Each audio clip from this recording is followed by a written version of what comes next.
శైలేంద్ర గారు ఇంత పని చేస్తారనుకోలేదు. మనకి వసుధరకి ఇలా చేస్తూ ఉంటారంటే ఇంకా మీరు నెక్స్ట్ ఏం స్టెప్ తీసుకుంటారా అనేసి ఫుల్ టెన్షన్గా ఉంది మాకంతా. ఏం స్టెప్ తీసుకుంటారో కొంచెం చెప్పండి సార్.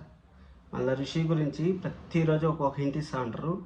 మళ్ళీ ఈరోజు మనకి ఏంజల్కి ఏం జరిగింది, అసలు మన వసుధర గారిని ఎలా కాపాడాడు ఏమనేసి ఇన్డెప్త్ రివ్యూలో మాట్లాడుకున్నాం. చాలా ఇంట్రెస్ట్గా ఉంటుంది. లాస్ట్ వరకు వీడియో చూడండి. ఎవరైనా కొత్తగా చూస్తా అంటే సబ్స్క్రైబ్ చేసుకొని వీడియో చూడండి. హాయ్, అందరికీ నమస్కారం. నా పేరు కిరణ్. ఇప్పుడు మనం మాట్లాడుకుంటాం నా గుప్పుడంత మనసు సీరియల్ ఎలా ఉంది అనేసి. ఈరోజు పిన్ టు పిన్ మాట్లాడుకుందాం. మళ్ళీ ఋషి గురించి కూడా మాట్లాడుకుందాం. ఋషి గురించి ప్రోమోలో ఏమొస్తాయి అన్నీ నేను మీకు ఎక్స్ప్లెయిన్ చేస్తాను. అంత రివ్యూల్లో అంతా చదువుతాను కాబట్టి ఏమొస్తాయి అంతా చెప్తాను. చాలా ఇంట్రెస్ట్గా ఉంటుంది. లాస్ట్ వరకు చూడండి. సరే, ఇంక సీరియల్లోకి వెళ్తే ఏంజల్ మనం మాట్లాడుకుంటా అంటారు. మనం మాట్లాడుకుంటా అంటే ఏం మాట్లాడుకుంటా అంటారు అంటే, ఈ విధంగా నువ్వు నా పైన చూపిస్తా ఉండే కన్సర్న్కి నేను బాగున్నాను, కానీ నేను అందరిలాగా కాదు, నేను ఒక ఇన్నోవర్ట్ని అనేసి మనం చెప్పడము అంతా. అంటే డైరెక్ట్గా చెప్పేస్తాను. మనం మీకు సింపుల్గా ఎక్స్ప్లెయిన్ చేస్తాను. ఏం చెప్తాను అంటే, నువ్వు నన్ను ప్రేమించద్దు, నువ్వు నన్ను ఇష్టపడద్దు, నేను ఎలా ఉండాలో నాకే అర్థం కావట్లేదు అనేసి, నేను ఒక ఫాదర్ లేనోడిని అనేసి చెప్తా ఉన్నాడు. అసలు ఆ విధంగా ఏంజల్ చెప్తా ఉన్నా, కానీ ఏంజల్ మా అత్త కొడుకు అనేసి మాత్రమే కన్సర్న్ చూపిస్తాను అనేసి అంటుంది. నువ్వు నన్ను బావా అని పిలవద్దంటే, సరేరా పోయిరారా, సరేరా ఉండరా అనేసి చెప్పడం చాలా బాగా అనిపించింది నాకు. అది కాన్వర్జేషన్ ఏంజల్ని మనం ఎంత దూరం పెట్టాలన్నా ఏంజల్ దగ్గర అవుతూనే ఉంటుంది. సరే అనేసి ఇంక ఇంపార్టెంట్ పాయింట్లోకి వచ్చేసినట్టు మనము. ఇంపార్టెంట్ పాయింట్లో ఏం జరిగిందంటే, శైలేంద్ర ప్లాన్ చేస్తా ఉన్నాడు.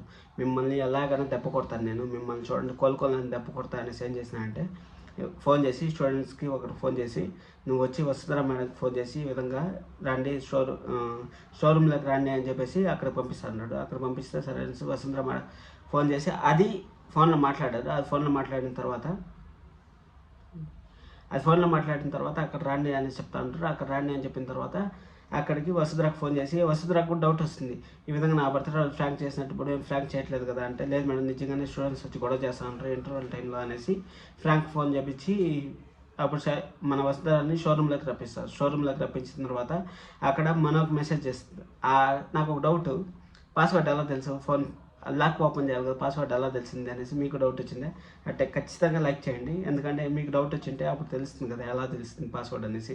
అక్కడ మాస్క్ వేసుకొచ్చిన అతనికి పాస్వర్డ్ ఎలా తెలుస్తుంది చెప్పండి.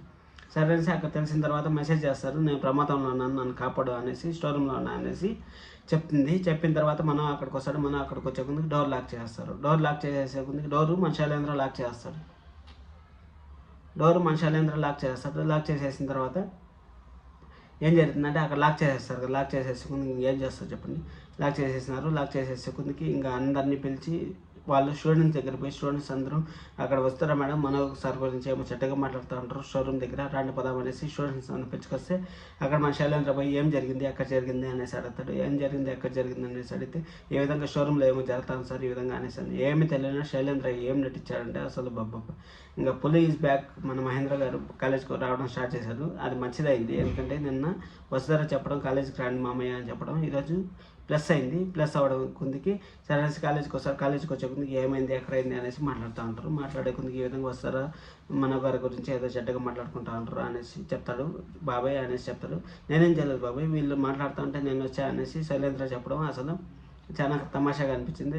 సరే అనేసి అక్కడి నుంచి షోరూమ్కి పోయి శైలేంద్రనే డోర్ ఓపెన్ చేస్తారు. ఉన్నాను బాబాయ్ నేను ఓపెన్ చేస్తాను అని చెప్పేసి శైలేంద్ర డోర్ ఓపెన్ చేసే కొందికి అప్పుడు అందరూ మొఖాల్లో షాక్ చూపిస్తే అక్కడ ఏంజల్ వస్తుంది బయటికి. ఏంజల్ వచ్చే కొద్దికి నేను కూడా ఒక నిమిషం అయ్యో ఇప్పుడు మహేంద్ర మన గారు వసుంధర గారు ఆ ఫేస్లో చూస్తే అందరూ తప్పుగా అపార్థం చేసుకుంటారు అనేసి నేను కూడా అనుకున్నాను.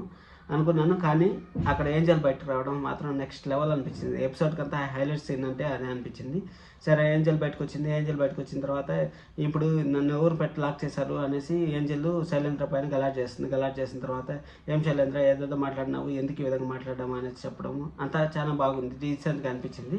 సరే అనేసి వసుధరాన్ని ఎత్తిపోయి ఆఫీస్ రూమ్లోకి వచ్చబెట్టి, నేను జల్దీ వసుధర లేకపోతే నేను ఎందుకు ఇక్కడ ఉన్నాను అనేసి అంటారు. అప్పుడు ఈ విధంగా నాకు ఫ్రాంక్ ఎవరో ఫోన్ చేశారు, ఈ విధంగా షోరూంలో గలాట్ జరుగుతుంది అనేసి చెప్తుంది వసుంధర. అక్కడి నుంచి వెళ్ళిపోయిన తర్వాత వసుంధరకి మళ్ళీ ఏం జరిగిందంటే వీళ్ళు ఎక్స్ప్లెయిన్ చేస్తారు. ఏం జరిగిందంటే రేపు జరిగే ఎపిసోడ్ ఈరోజు చెప్తాను. ఏదో చెప్తాను నేనేం జరిగిందంటే ఇంకా రేపు ఈ విధంగా నేను లాక్ చేశాను నాకు అర్థమైంది, ఇది శైలేంద్ర చెప్పిస్తాను నాకు అర్థమైంది. అందుకనేసి నేను ఏంజల్ ఫోన్ చేసి డోర్ ఓపెన్ చేసింది. డోర్ ఓపెన్ చేసేప్పుడు నువ్వు ఇక్కడ ఉండి నేను బయటికి వెళ్తాను అనేసి చూపించేసి అక్కడి నుంచి వెళ్ళిపోతాను అనేసి మనం చెప్తాడు. ఇంకా అదే జరుగుతుంది. ఇంకా ఋషి గురించి హింట్ అయితే మనకు రోజు ఎపిసోడ్లు ఇస్తూ ఉంటారు, త్వరలోనే వస్తాడు ఋషి ఫ్యాన్స్ అన్న ఉంటే కూడా లైక్ చేయండి. ఇంతసేపు మీరు వీడియో చూసారు, నచ్చిందని అనుకుంటున్నాను. Thank you so much. This is Kiran signing off.